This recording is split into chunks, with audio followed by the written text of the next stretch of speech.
All right, everybody, welcome back to Gridiron Gang, a Detroit News Lions podcast. Today is Thursday, May 21st, 2026, and we've got a very fun episode for you guys today. We're going to update you on some news and notes around the Lions' schedule and their trip to Germany. Talk about a little bit of inside information that we might have gotten from the Ravens draft video. We're going to talk about the four players who need to have a bounce back season for the Lions in 2026, and then we're going to finish off the episode with a game of Connect 10 or whatever the heck we're calling this game. I feel like I call it something different every time, but either way, I'm Nolan Bianchi. With me, as always, my partner in crime, Richard Silva. Richard, how are we doing today? We're doing well. I'm excited because we're recording this when Game 2 of the Western Conference Finals is later today, so I'm excited for that. Hopefully, we get a, a repeat of Game 1 because that whatever it was, double overtime was crazy or single overtime. Western Yeah, Conference. What's that? Me and Nolan watched Pistons Game 7 together, and he informed me afterwards that he's done with the NBA. That he's done watching basketball. What's basketball? Yeah, no, that was tough. All right, we'll move on. I don't want to, I've made this prediction probably 13 times since we've started the Gridiron Gang podcast. I think this might be a short episode for you guys today. It's just getting that part of the off season. The good news is that we are working to make sure that future episodes are jam packed throughout the summer. So we recorded an episode yesterday with Matthew Collar, our friend over at PurpleInsider.com, to kind of give you a wraparound on the Minnesota Vikings offseason, what to expect there. We're hoping to continue that with the Lions' other NFC North division rivals as the month goes on. So we'll see how that goes. I also just want to put a note out there. There is no Connect 10 at the end of that episode. So if you're waiting for it, I'm sure, I hope it doesn't ruin your day, but it isn't there.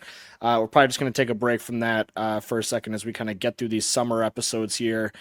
Richard and I kind of go in and out of PTO and stuff like that. So, but we're gonna be banking content, recording early to make sure that every Thursday morning throughout the offseason you still get a little bit of that football fix. So subscribe, and when you wake up on Thursday mornings, they'll be sitting in your inbox ready to go. Rich, you were on the phone call with the NFL following the 2026 schedule release, which we discussed at length on last week's episode. One of the things that we talked about was the fact that the Lions did not have a bye week after their Germany game, as Dave Burkett from the Detroit Free Press pointed out. Good little nugget from him. Only three of the teams who are playing overseas this offseason, or not offseason, this season, do have a bye week after Germany, and the NFL was a little bit under fire for the way that they were crunching the Lions schedule a little bit, just because of the fact that second week they got to play on Thanksgiving on that short week. So it seems like a little bit more of a disadvantage than it typically is for teams coming back from Germany having to play on that short week just 2 weeks later. But what did you learn on that conference call with the NFL? Yeah, it's those three teams: Patriots, Jags, Saints, and then even beyond that, if you stretch it to a 2 week, either before or after a 2 week stretch before the international appearance, it's only another three teams. So of the 14 teams, I think it is playing internationally, only six of them have a bye within 2 weeks, one way or the other, of their international appearance. The other eight, including the Lions, don't. There was a few people on the conference call, a few people representing the NFL, one of them being Mike North, the NFL's VP of broadcast planning. And I'm going to get into specifically what he said, but the in a nutshell version, the not quote version, is basically, hey, the Lions knew what they were getting into. Don't blame us for them not having a bye after the international game. They really wanted to play in Germany. We explained to them what that would look like given some scheduling constraints that we'll touch on. And the Lions were like, cool, we'll do it anyway. So I guess maybe some of the anger about not having the bye week afterwards, I don't know if misplaced is the right word, but maybe like not justified. Like if the Lions are okay with it, I guess it is what it is. And of course the conversations happen with Rod Wood, but I think you could I wouldn't pin it just on a Rod Wood decision. I think that's an organizational decision, right? Like I think Dan Campbell, Brad Holmes, everyone, Sheila is involved in that. Rod Wood is just the person that the NFL happens to communicate with, given his position. But yeah, specifically, basically, Mike North said that the Lions always wanted to play in Germany. Marketing rights, they have the marketing rights over there. They're one of a handful of teams that do. Obviously, Amon-Ra St. Brown, with being half German, speaking the language, his mother's from there. He's been there a bunch. The Lions really wanted to play there. The NFL told them, due to FIFA scheduling and Bundesliga, which is a soccer league over in Germany, that you probably know more about than I do. Bundesliga. Thank you, Bundesliga. Yeah. Because of all those schedules, the game really couldn't be anywhere else but like within 11 days of Thanksgiving. And the league was not gonna, give the Lions the bye week immediately after that to have a bye going into Thanksgiving, and they told them that. And the Lions, really, their one request was, okay, like we'll still do it. However, we don't want to play the wraparound game, and the wraparound game is the Thursday after Thanksgiving. They played the Cowboys on that in that window last year, and Mike North actually said that game, he said 20 million. I think it ended up drawing like 19.3 million was the official number on Amazon, and that was like a high watermark for Amazon last year. So I guess you could say, I don't want to say the NFL did the Lions a favor because that's not what happened, but the NFL did lose something, I guess. Like the Lions got their way by not having to play the wraparound game in 2026 like they did both in 2025 and in 2024, because that delays like the mini bye week you get. You play a Thursday night game, you get 10 days before your next game. The Lions wanted that 10-day break after the Thanksgiving game versus having to wait an additional week following the international appearance. So they did get that. And from what I understand, like I think even Dan Campbell has said this publicly, like they really didn't like the Thursday after Thanksgiving. Like they didn't appreciate that. I think I asked him about it last year, of just like, I literally just started the question like, hey, it's the second year in a row you guys are playing back to back on, Thursdays after Thanksgiving. And he just like started smacking the podium, and he's like, yep, it's great, isn't it? Or I can't remember what he said, but he definitely he kind of cut me off and like made a little joke about, yeah, pretty awesome, huh? So yeah, that was definitely organizationally something I think from top to bottom that they did not like. Knowing that the Lions, again, I don't want to say, because Mike North did also mention, like, no longer is it the case where a team is doing the NFL a favor by going overseas, so they get to dictate, I want my bye week here, Sure. and this, that, and the other. Because so many teams are going overseas now, 14. They just approved it. Like soon, it's probably going to be 16 international games, and every team's going to play internationally every year. Like that, we're on that track, right? Well, and it sounds like they're just trying to create an entirely new window within the like NFL Sunday. Like typically, you have the 1 o'clock, 4 o'clock, and then the primetime game. They're basically on their way to creating another standalone window at that 9:30 hour. Which, I mean, I think in general, like if you're just like, hey, there's more time where on a Sunday where I'm going to be able to watch football, but obviously not everybody is able to just watch football every day. Yeah. So I don't know. It's a weird give and take, because I also don't really love, they got the Wednesday night game the night before Thanksgiving. I hate that. I hate it. And I saw somebody Black Friday game. Yes, and I saw some people on Twitter. I wish I could remember who said this, but like the NFL is clearly moving away from being a Sunday league. Like that is ultimately probably their goal, where they're just like the I don't see this stopping anytime soon. Like, okay, well, we have proof of concept for playing on Wednesday nights. Now maybe we're gonna, and there's like some like legality things with like playing on Saturdays during the college football season, or maybe even Fridays during the high school football season. That I think like the NFL is not able to like violate and take those nights over. But I do think that it's moving away to, when are we going to have a Tuesday night game, and then what week does that count for? And sure. I think on the one hand you could say like, yeah, having more opportunities to watch full football games is cool, and like nobody should really be upset about that. But I also do like, I don't know. It's just like, it sounds weird to say of like, oh, stop NFL, you're dominating too much. Because like I love football, but like there is something to buttery NFL. Yeah, there is something to be said for like, man, it kind of sucks that like the Sunday product is probably going to get diluted just more and more over these next couple of years, because it already has. Like there's so many times where it's like, man, there's like 5 1 o'clock games this week. Or there's like 2 games in the 4 o'clock window because everything's just spread out so far. Well, football has always been a war of attrition, but I feel like it's going to be even more that now. With they're probably on track to get an 18th game sooner than later, right? Like within the next decade, I would guess they're probably going to be playing an 18th game. So now you're going to be playing. Every team's probably going to be playing internationally. Every team's probably going to be playing 18 games. Every team's going to be playing on multiple short weeks, and probably not just Thursdays, maybe even Wednesdays and Fridays and Tuesdays or whatever, if we get there one day. And I don't know. I just feel like there was already times last year, like week 17, week 18, team playing on a short week, and I'm like, man, this product kind of stinks because the players are clearly not 100% healthy.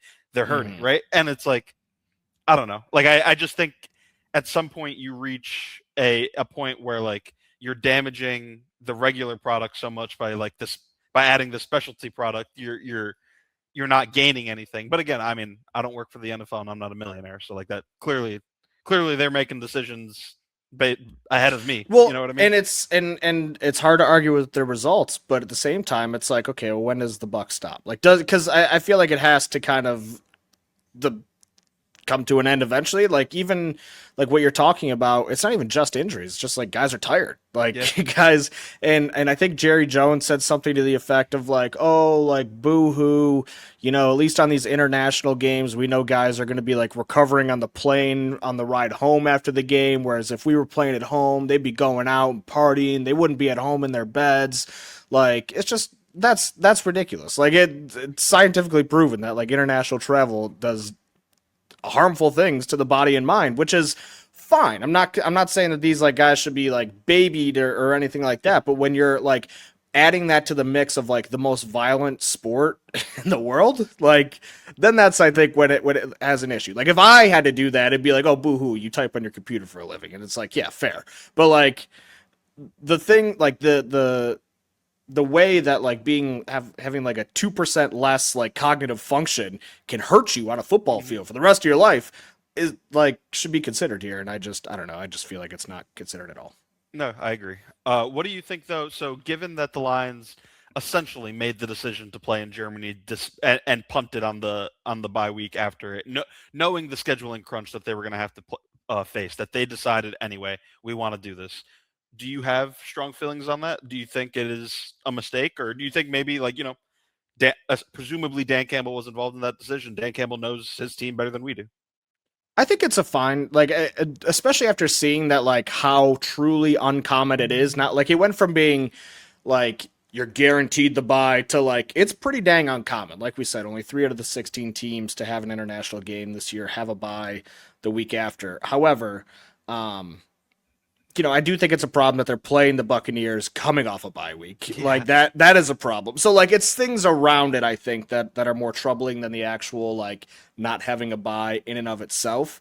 That were kind of independent of the Lions' decision making. And it's just kind of like you made your bed, you got to sleep in it, you kind of got to deal with the consequences. And here's the thing: is like I don't know. There's an awesome video on YouTube. I don't even know how long it is, but it's from a couple years ago where it like details how the NFL schedule gets made and just like the amount of detail and trial and error that goes into doing that. And all 32 teams have requests, and the The NFL is broadcast just networks have requests. yep. The networks have requests, and it's tough. Like and if the end goal is to like make as much money as possible, then I can see how like you just get in these situations where it's like, wow, things look a lot different than they did 5 years ago, and it's because everybody realized that they could make more money if they just like stop giving guys a week or whatever it might be. And so I do think it's interesting though, like we were talking about with the extra window and stuff like that, like the TV deals coming up in Mhm. 2029, 2030, somewhere in that range. Saw somebody talking about that, like it's going to be good for business. I understand I'm kind of losing the original point here, but I don't think it's that big of a deal that the Lions are not. But I do think it's a problem that the Buccaneers are coming off a bye week before playing in Detroit after the Germany week. So that I would be frustrated. But are the Patriots coming off a bye week? Or no, the The Patriots get a Patriots bye after after they're one of the after three Germany. teams, So ironically, that's that do. whatever. And But also, yeah, I think maybe an understated issue with the schedule or issue that Lions or Lions fans might have is that you're also at Miami the week prior to going yes. to Munich. So we talk about this 11-day stretch where they play in Munich, come home, play the Bucks, right? Hmm. Play the Bucks, and then short week on into Thanksgiving, playing the Bears on Thursday. But it's also like that week before, right before you go to Munich, you also are on the road in Miami. So even if you stretch it 7 days prior to Munich, so now you're an 18-day stretch, you're only going to be home. I don't know. I'm not going to calculate the day of that 18 days. You're going to be on the road more than you're going to be at home over those 18 days. Which is probably why I'm most surprised that they're not going over to Germany immediately. Like I feel like the move would have been to just go over straight from Miami. Like you literally finish the game, you get off the plane, you go to Germany and just like let yourself acclimate all week there instead of hustling home on Sunday night. It's not like they get home super late. Like the game ends at 4 o'clock. Everybody's probably in bed by 9:30. Right. I'm assuming like the travel is pretty seamless for NFL teams. But I am surprised by that a little bit because you're right. It is just a lot of time away from your bed and. I know how we feel when we're it's like when we kind of go on these stretches and again I'm just typing on my computer and so I can imagine just how taxing it is on all these guys and the good news is they do have the two like back-to-back home games. I was like really interested to see if they were going to get a home, like I wonder if that was guaranteed of like all right we're not going to give you the bye week but we promised to give you a home game. I think them being in Miami the week before probably guaranteed that, but like if they didn't play on the road before Germany, is there a possibility that they end up on the road the week after Germany? I don't know, but I wonder if how much that was part of the equation as well. Yeah. All right, moving on here. The Ravens, they're just putting out all the little Easter eggs for Lions fans. They did their version of Inside the Den, basically just giving fans a behind the scenes look at the 2026 NFL Draft. The big takeaway for our purposes is that the Lions offered picks number 17 and 118 plus a 2027 third round pick for pick number 14 in this year's draft. I asked Brad Holmes after night one, whether they considered trading up for Blake Miller. He said yes. These videos from the Ravens have come out since, and it's kind of we've been able to tell, just putting the context clues together, that the Lions were the team that was trying to trade up with the Ravens. People still convinced that they were trying to trade up for Caden Proctor, despite the fact that he was picked at 12 and the Lions didn't decide to not trade up until after the Rams picked Ty Simpson at 13.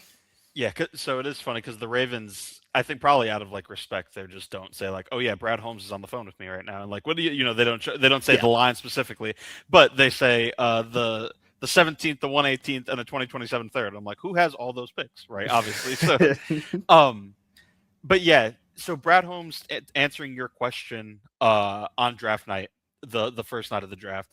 He said, quote, "We did consider trading up. Look, we talked to teams way up, and we just kind of talk about and try to see if we can be at peace with the capital that you'd have to expend. We definitely explored strongly about trading up, just kind of seeing how it started to fall, probably about right after LA took the quarterback, Ty Simpson. I felt pretty good that we might be able to get Blake. We definitely explored that, but right at about 14, I felt pretty good that we were going to be able to keep our assets and still land Blake." So again, this isn't like a live stream within the Ravens war room. It is edited, but based on the editing, it does seem that the Lions didn't pull their offer until the Ravens were on the clock at 14 after Ty Simpson had went at 13, corroborating what Brad Holmes' description of what happened. Because like you said, there was some thought about like, well, Proctor went 12th, so maybe the Lions saw Proctor go 12 and then pulled their offer from the Ravens. I guess we'll never really know. Like, I mean, there's no reason if that was Brad's thinking, like if Brad really did want Proctor, like there would be no reason that he would tell the truth. Like, you know what I mean? Like he's not going to be like, yeah, we got our second guy that we wanted. He's never going to say that on the night after the draft. But based on his version of events and what the video showed, I do tend to believe him that they were coming up for Blake had Ty Simpson not been drafted. And maybe some people just like aren't paying attention to the minutia, and I totally get that. Like especially during this time of year of like you're just kind of floating in and out, seeing things on social media and stuff like that. But like if you've been paying attention, I don't think there's any way that you think that this was for Caden Proctor. But I'm still seeing a lot of people think that, and it is a little bit confusing to me because, to your point, everything that Brad Holmes has said was backed up by the Ravens, and I don't think that that's like a favor from the Ravens. You know what I'm saying? Like, Sure. I think that if there was a flaw in the story that we were getting from Brad Holmes, it would have revealed itself somewhere in this, and they're really every piece of evidence that we get from the Ravens side, because there was something else. There was another video a couple weeks ago, like shortly after the draft, that I can't exactly remember what they depicted, but pretty much everything that's come out after the draft, I feel, has been more evidence that they were actually trying to trade up for Blake Miller, or whoever it might be, one of those three players. Because maybe I think my theory and our theory together is that there were three players probably that they liked, and once the Ravens were up at 14, they could kind of guess as to who the Jets were going to pick at 16. So it's like, okay, you got 14, 15, and then the Lions at 17. We feel pretty good about getting one of these three players now. So we're just going to sit tight. And the trade might not even ultimately have been for Miller. Like maybe it was for Bain, or I think Vega Ione was like the other guy who we thought like, okay, it's probably one of these three, Miller, Ione, or Ruben Bain. And so, again, I feel like our theories have been corroborated by this video evidence from the Ravens. Right. And listen, like, could a reality exist? Because again, what the Ravens showed in their video, it's basically their version of Inside the Den, by the way. Like, it's their draft review. They're on the clock, and I don't know if they call Detroit or Detroit calls them, but they're on the phone with Detroit, and a representative of the Ravens, forgive me, I don't know who is specifically speaking. It's not DaCosta, the GM. It's somebody else. DaCosta's next to him. But he asks, is your original offer on the table 14 for 17, one whatever, and the third pick next year? And there's a little bit of a break. And then the guy goes, okay, you're out. And then he hangs up the phone. And then they say, okay, put in the pick for Venga. So, like, could there be a world where, like, maybe the Lions after 12 were out, and then like they just didn't communicate that to Baltimore until Baltimore was on the clock, and Baltimore was calling them to check in and be like, hey, is that offer still available? Yes. But I don't think like there's nothing that we've seen that makes me think like Brad Holmes wasn't telling the truth. And I think like if you're gonna make that claim, like you have to have evidence. You know what I mean? Like if the evidence that we've gotten doesn't fully confirm the truth, it definitely doesn't prove that he's a liar. And if you're going to say he's a liar, I feel like the evidence would have to show that, and it didn't. And again, we're talking about a player who had work ethic concerns coming into the league. Like, what are we doing here? He was never coming here. I'm sorry. You'll never convince me. There was something else from this video too. What was it? Yeah, they showed the second round. So the Ravens and the Lions were attached to each other pretty early in this draft.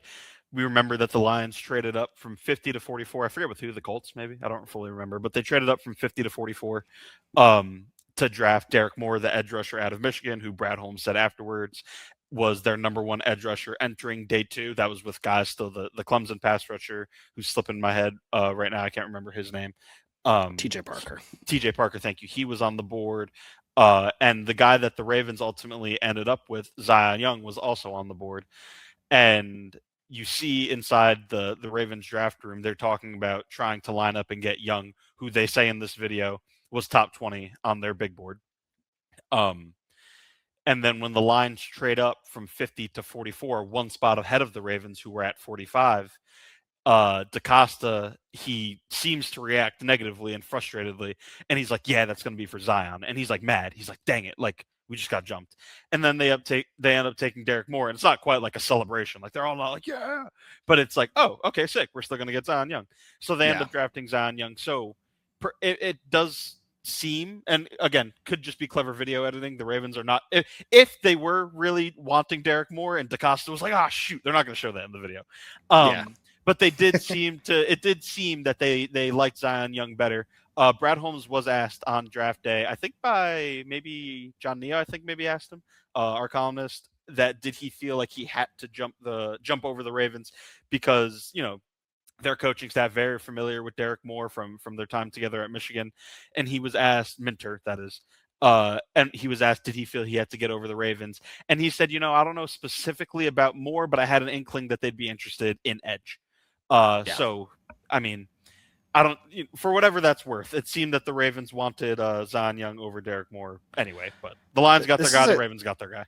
This is a great little microcosm of like the paranoia and speculation that the draft creates of just like the Lions, like, because I mean, I'm sure. Yeah, I'm sure there was part of them that was like, "Oh man, we really want this guy. This guy literally coached him in college. We better go get him." And then from the Ravens standpoint, like, yeah, I think Zion Young on paper is probably a better stylistic fit than Derek Moore, considering, or at least in terms of like what we know the Lions to want in their edge two rusher. Like Zion Young, very powerful, good run defender. Those are kind of his calling cards, where I think Derek Moore is a little bit more well-rounded, a little bit more leans towards pass rush at the next level. So it's very funny how just like the signals get crossed and you're like, oh gosh, we got to get ahead of the Ravens so we can get Derek Moore. And the Ravens are like, oh crap, the Lions just jumped us. I hope they don't take Zion Young. You know, like it's fantastic. No, that is funny. And for those that don't remember, the Lions sent I'm trying to think. It was the Jets, right? It wasn't the Colts, it was the Jets. They sent picks numbers 50 and 128. So they used the 4th round pick to come up and get their guy. I think generally, like, 128 is not a nothing pick. It's close enough to the top 100. But I think if all it takes is a day 3 pick, and if we're to believe the Lions that Derek Moore was their top edge rusher on the board, I think that's good practice, right? Like, losing a day 3 asset to get a guy that you believe in. Yeah, absolutely. Absolutely. All right, let's take a quick break for a word from our sponsor, and we will get into the 4 players who need to have bounce-back seasons in 2026 on the other side of this break. For 44 years, Varsity Ford in Ann Arbor has been more than just a dealership. We're a family, proudly serving yours. As one of the top volume Ford dealers in the world, we're proof that when you treat people right, they come back, generation after generation. And now we make it easier than ever with complimentary pickup and delivery for both sales and service. So you can buy or service your Ford without leaving home. Varsity Ford, driven by family, built on tradition. All right, segment 2 here at the Gridiron Gang podcast. Nolan, Bianchi, Richard, Silva from the Detroit News, bringing you all the latest Lions news and informations. For the second half of the show today, I wanted to take a look at 4 players who need to have better seasons in 2026 than they did in 2025. 4 players who are supposed to be impact players for this Lions team. And the first guy we're going to be talking about today is Alim McNeill. I think that if you and I were both putting together a list, I think we would both agree that it's at the forefront of guys we're talking about. Because at no point have we ever looked at Alim McNeill like a top 5 defensive interior player, but I think he was top 10 with like working his way up and getting better every single year. And during that 2024 season and really to end the 2023 season, when he had so much impact in that playoff run, like he was becoming a player that was legitimately feared, especially as a pass rusher. And then he comes back, he has the knee injury towards the end of last season, sometime in December. And then, or maybe it was November, I can't remember at this point. December. It was that Bills and then he comes back. Oh, yeah. And then week 7 this year, and it's kind of like, Alim was kind of saying, I've been ready to get back for a while, I got fresh legs, all this other stuff. But that just wasn't the case. He had significant drop-off as a pass rusher. His win rate dropped from 14.5% to 10.3%. He graded out on PFF as a Lions' second worst run defender at 47.2, ahead of only Terran Arnold and behind 3 other cornerbacks. Real quick, PFF kind of overview here. 52.1 overall grade. That ranked 90th out of 134 defensive interior players. 61.3 pass rush grade. That was 72nd out of 134. And then 47.2 run defense grade. Like I just said, that was 90th out of 134. And the raw statistics, we just talked about pass rush win rate, which is, volume proof. But the raw statistics fall way behind despite the fact that he didn't play that much fewer snaps that he did the year before. Like I think in my head he played like half the snaps that he did in 2024, but it was actually much closer. He played 631 snaps in 2024, at 682 in 2023, and then he played 523 snaps last season. So definitely significantly less, but not halved like I kind of had in my brain. And those numbers really showed up. 8 run stops on 202 run defense snaps in 2025, more than double that, 17 run stops on fewer run defense snaps, 186 in 2024.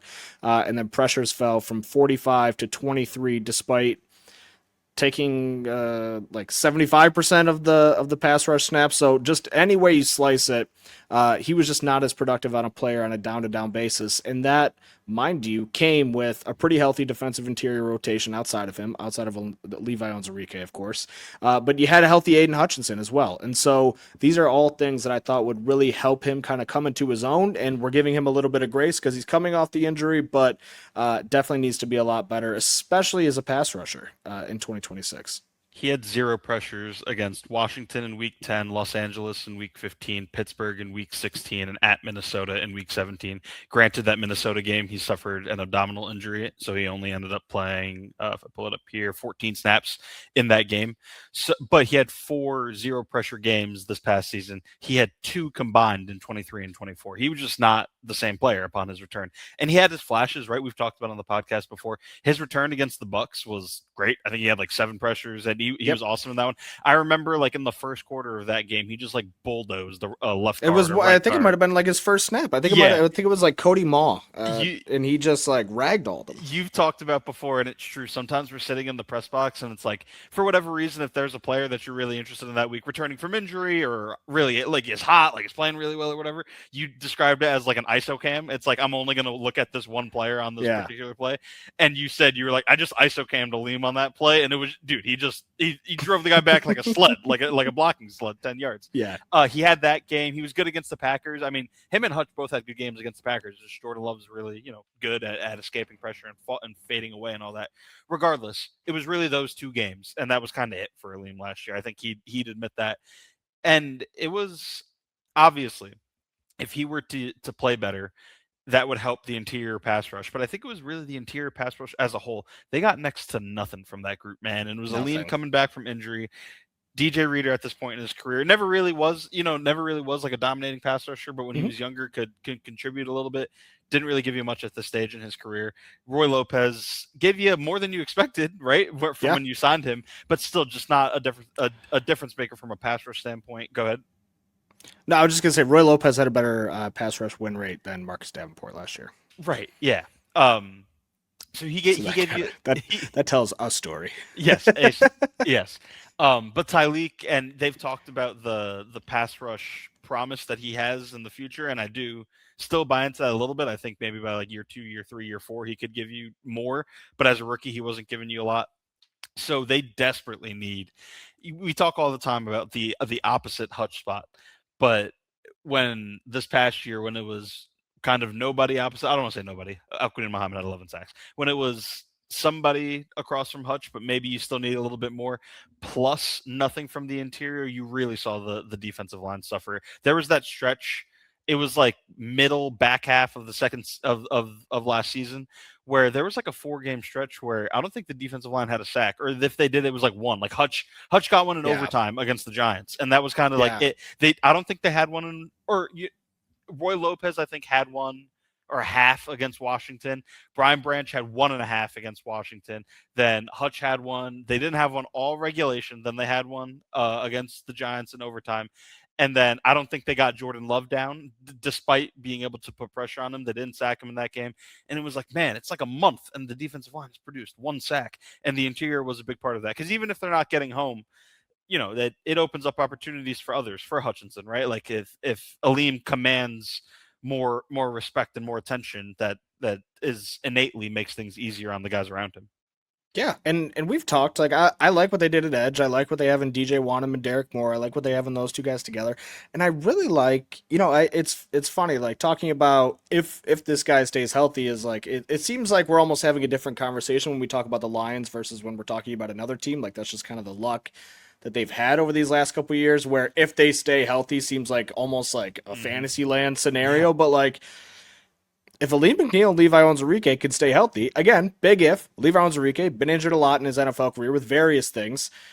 Like, I think you should be pretty excited about those 2 as like a pass rushing duo inside. And then, I'm excited to see what Tyleek Williams can do in year 2, because that was the year that Aleem started showing some of his promise as a pass rusher. And I think when you come in as the type of player that Tyleek was, with that potential, you're probably not hitting on those things right away. I think back to Colby Sorsdahl when he first got drafted by the Lions. He was a 5th-round pick. He played tackle at William and Mary, and when we brought him in, or when we got to talk to him at, I think it was OTAs or minicamp, or we talked to Hank Fraley, we were like, oh, is he playing guard and tackle? You know, he's just playing guard right now.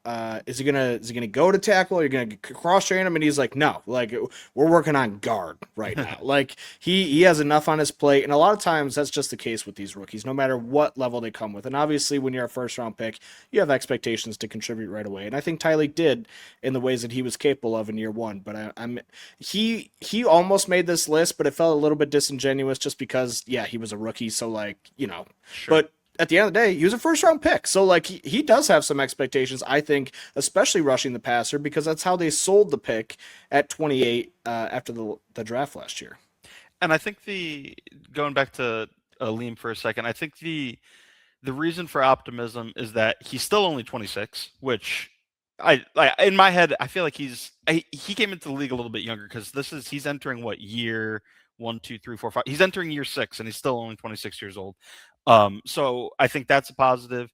And then also the fact that I don't think there's ever been much of a question about like his football character, his want to, his desire, his work ethic, right? Like he's one of like Dan Campbell's guys, I think. He's one of the best guys in that locker room, like right. Hands down.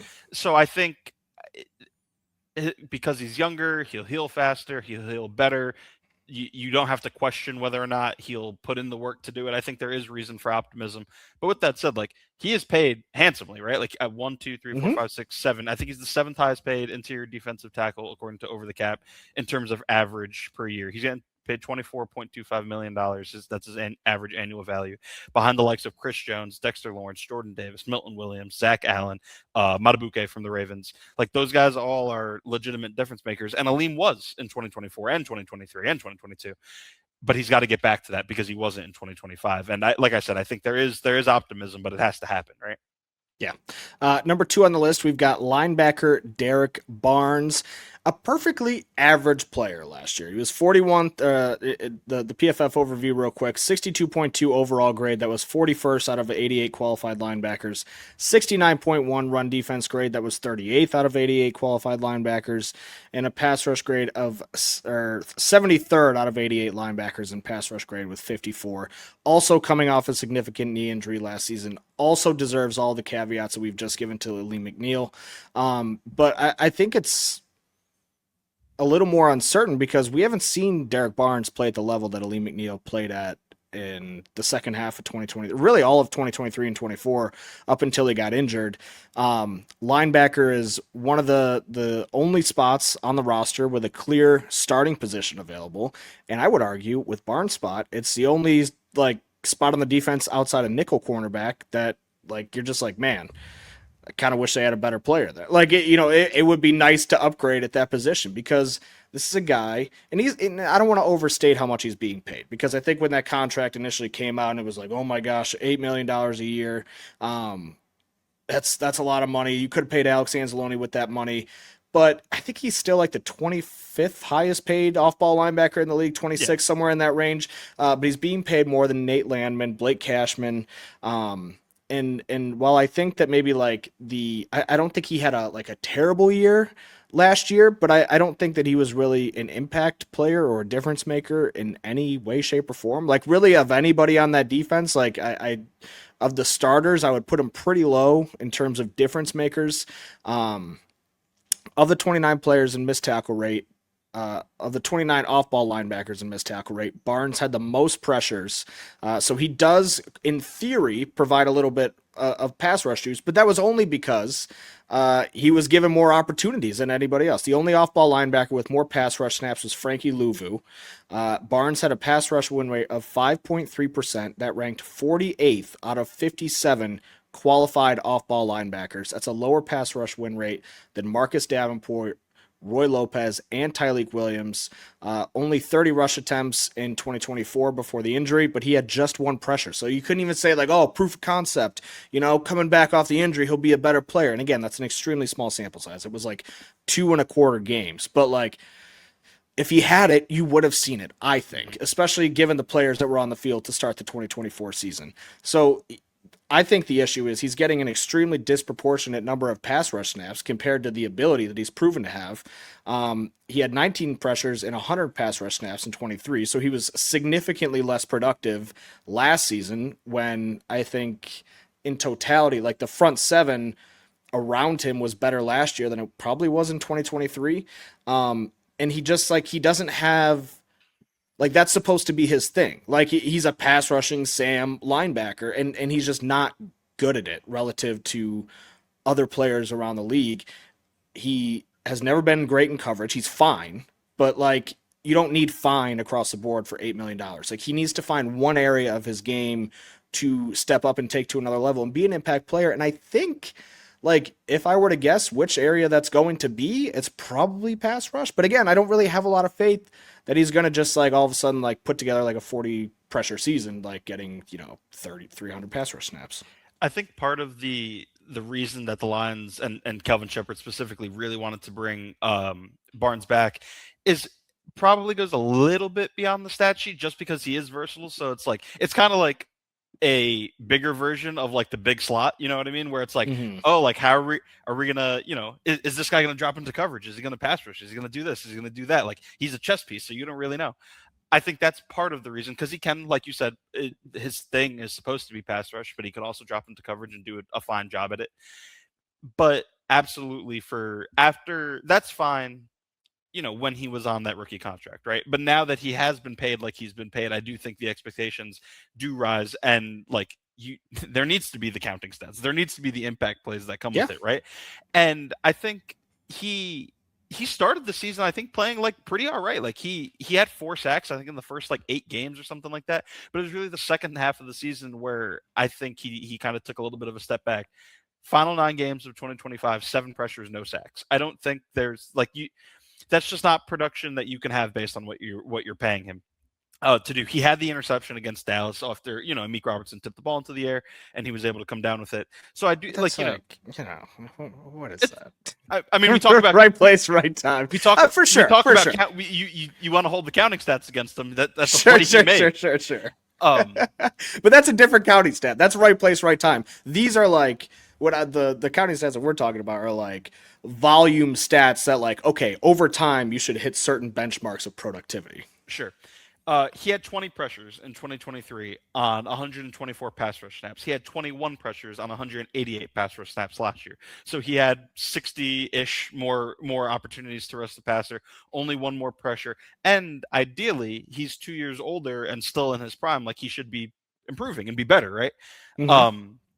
Again, like you said, we're giving Aleem grace coming off the torn ACL. We should probably do some of the same with Barnes. So yeah, if he does turn around and have a 35 pressure, 5 sack season, and it's a little bit more consistent instead of like long stretches of it's like, man, he's really not giving you much as a pass rusher right now.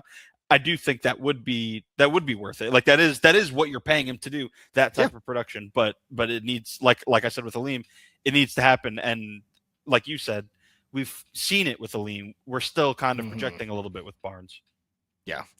Number 3 on the list here, we've got Christian Mahogany, offensive lineman. Overall grade last year, 59.1. That was 46 out of 81 offensive guards. He had a 67.2 run blocking grade. That was 27th out of 81 guards. And a 40.7 pass blocking grade. That was almost dead last at 77th out of 81 guards. And a really strange kind of like 1.1 years of tape out there for him, because he had 2 starts in the 2024 season and he was phenomenal. Like, it cannot be overstated just how good he was. I think he had a after PFF not grade having of a like, rookie camp. Yes, and just like losing 20 pounds like with mono and like all this other stuff. And now it obviously helps when you're playing next to Frank Ragnow and in at least one of those games playing next to Penei Sewell. But I thought it would look a little bit better, if I'm being completely honest. I was so high on him going into this past year. I was like, we're going to walk out of this year thinking that he's a cornerstone on the offensive line. Yes, and the run blocking, like we just talked about, it's still there, and like I'm actually really excited to see what that looks like next to Penei Sewell, because I think he can be like, if he can just get to like an average pass blocker, right? But is just bowling dudes over in the run game next to Penei Sewell, which he was already doing while playing between Taylor Decker and Graham Glasgow for most of the season. I think you can like. I don't even want to say I think you can live with that. Like, I think that's like an awesome outcome for him and for the Lions. But like, the pass blocking was so bad last year that it's like, what again, like we talked about with Barnes, like what's the proof of concept for this getting any better? Because he was extreme. Like I think he had like 2 games where he was like okay in pass blocking, but he allowed 27 pressures and 6 sacks on 184 true pass sets. So like it was just downright bad. And again, consider the environment. I know I've said on this podcast before. I probably buy into this more than most. I think he was like done dirty by like never being able to practice next to Taylor Decker. And then there was the whole like changing out of the center position type of thing. But like I think not only playing next to Sewell, but just being able to practice next to Sewell is going to make a world of difference for him. So I'm still not out on him, and like I said, I'm like extremely encouraged by his run blocking. But even if you just take into consideration what he did before breaking the leg in week 9, because we should also talk about that. He had a broken leg in week 9, missed a bunch of games, and came back for the last 3 games of the season and was just not a good football player. And I think he'd tell you that. And so even putting those last 3 games aside where it's like this guy was on one leg, like it just was not good enough. And it felt like a lot of the times where the world was crashing down on this Lions offensive line, he was at the center of it. He had 4 games last year in which he gave up 4 or more pressures. It was at Green Bay, week 1, at Chicago, week 18, versus Minnesota, the game he got hurt, which was kind of a nightmare on all levels for, protecting Jared Goff. He gave up 5 in that one. And then week 16 against the Steelers, he gave up 6. And that was, I remember that one, like the backside pressure when they would try to like get him or Tate to like pull around and try. It just wasn't happening. Even in the run game, I'm talking about there. But in the in pass protection, he gave up 6 pressures, like I mentioned. It was a little hit or miss. Like you said, he had 2 games where it was like, all right, like that's it's pretty dang good performance. A couple others where it's like 2 pressures allowed, 2 pressures there, and pressures don't tell the whole story because sometimes you watch the game and it's like, wow, they have to get the ball they have to get the ball out of Goff's hands so fast because of the offensive line breaking down, particularly on that left side. There was some reason for optimism the past couple of years. You mentioned the 2 games plus the playoff game that he had to start as a rookie, and then this past year he had a handful of games, especially I think early in the season. Like week 2 was pretty good against Chicago. At Cincinnati was kind of like a good game for everybody. And that was just, Giovanni Manu had to step in. He was playing next to Manu, and he still blocked pretty well. So I think there's again reason for optimism, like there is with a lot of these guys, with McNeil and with Barnes. But yes, however. I'm not going to say I was sure that, Christian Mahogany was going to be a rock star on this offensive line last year, but I was pretty dang confident from week 1 looking at it. Okay, like Graham Glasgow kind of being forced to play center after Frank's retirement. Don't feel great about that.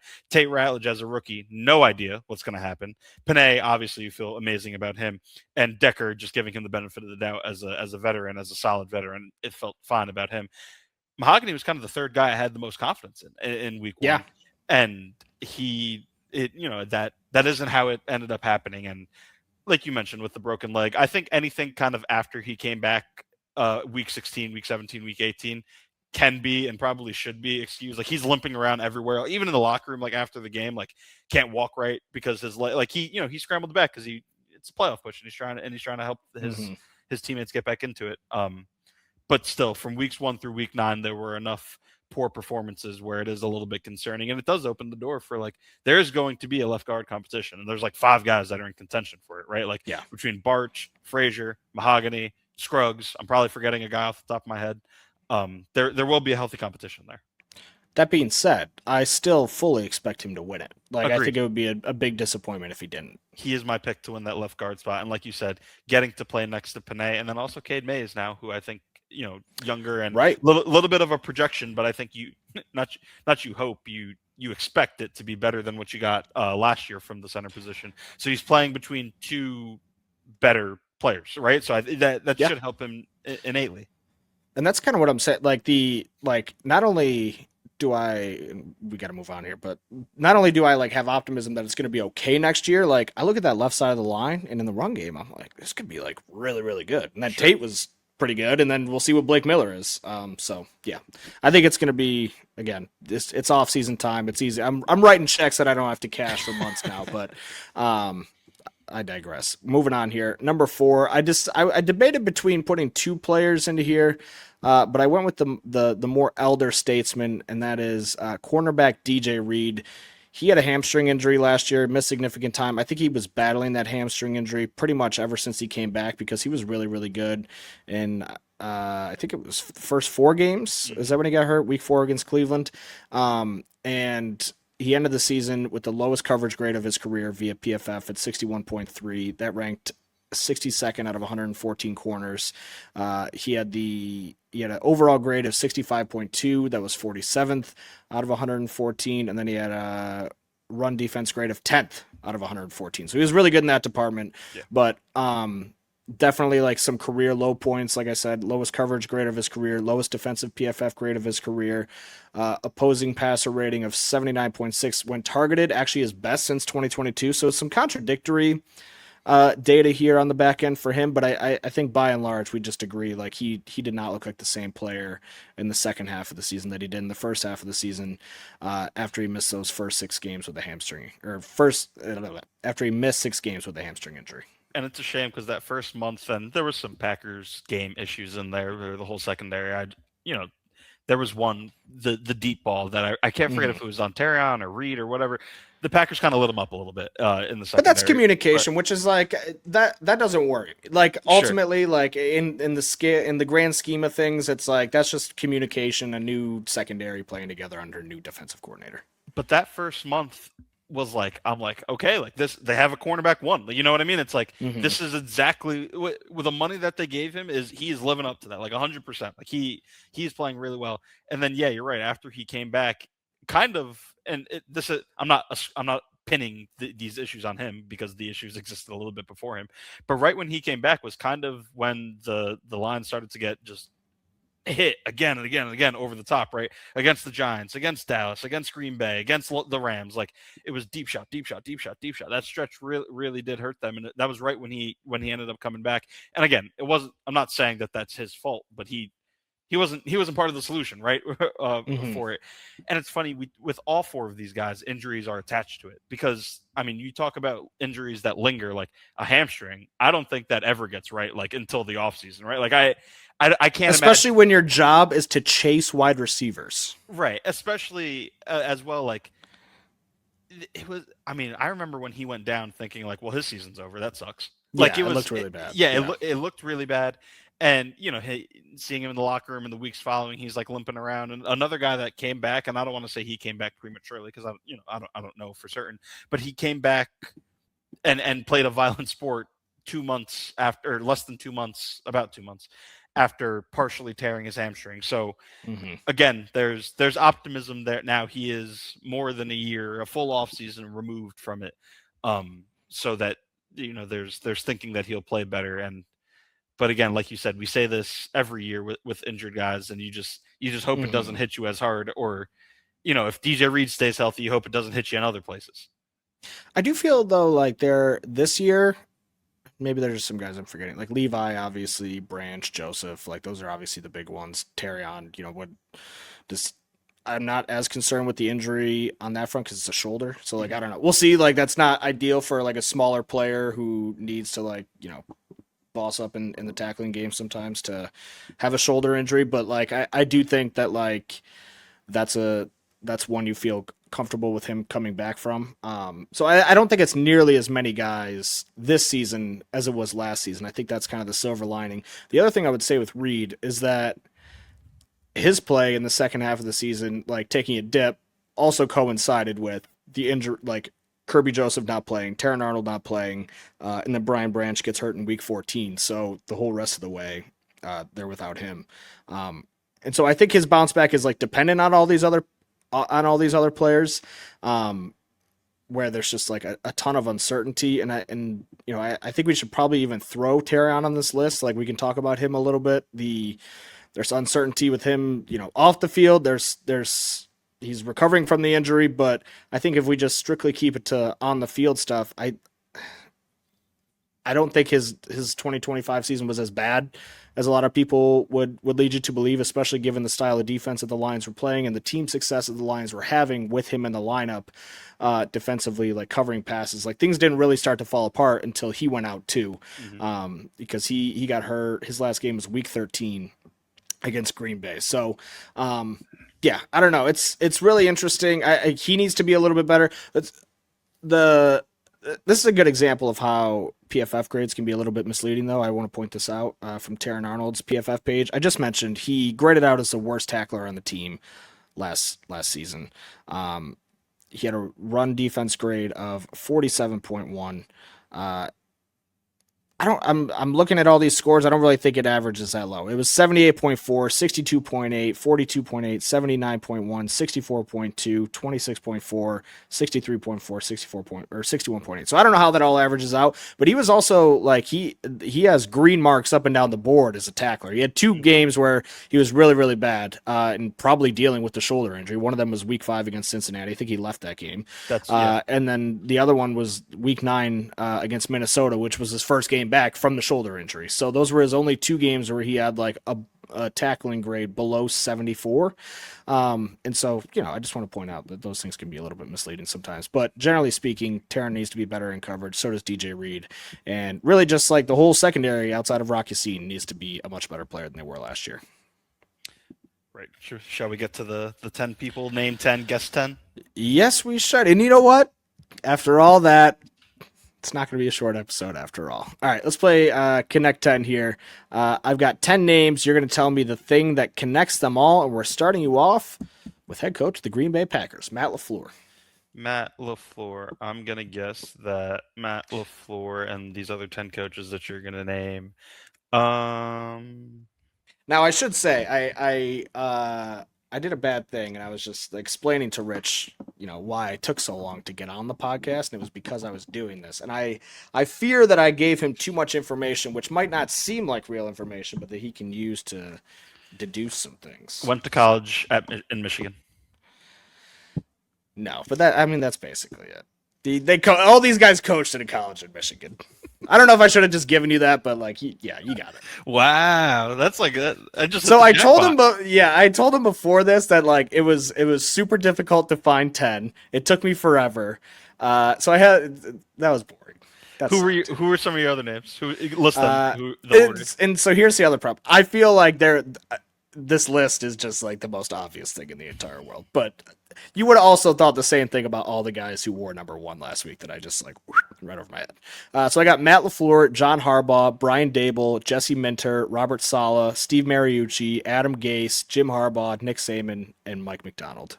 You think I probably would have gotten it after Minter at least, right? I was doing the ones at the end, and I was like, I don't even know what the point of this is. And I was like, Jim Harbaugh, Nick Saban, Mike McDonald. What do those 3 guys have in common? I think I could have tripped you up with Steve Mariucci, maybe Adam Gase, but I think it's the other thing. I was banking on your being born in New York to just cloud some of these things for you. Maybe you wouldn't realize that Matt LaFleur grew up in Mount Pleasant. I don't know, but alas, here we are. So that was fun. Win. All right. Well, I guess it is a short episode after all. Thanks to Richard. We'll be back next week with that episode with Matthew Collar. We're going to give you a full 363-degree view. Did I say that right? 363-degree. I don't like the way that rhymes. It makes it sound awkward. View of the Minnesota Vikings offseason and just what the Lions face in trying to leapfrog the Vikings in 2026. Great conversation with Matthew Collar, so be sure to check that out. Subscribe, and when you wake up on Thursday morning, that'll be waiting in your inbox. For Nolan Bianchi and Richard Silva, we'll see you back here next week. Same time, same place. Thanks for listening.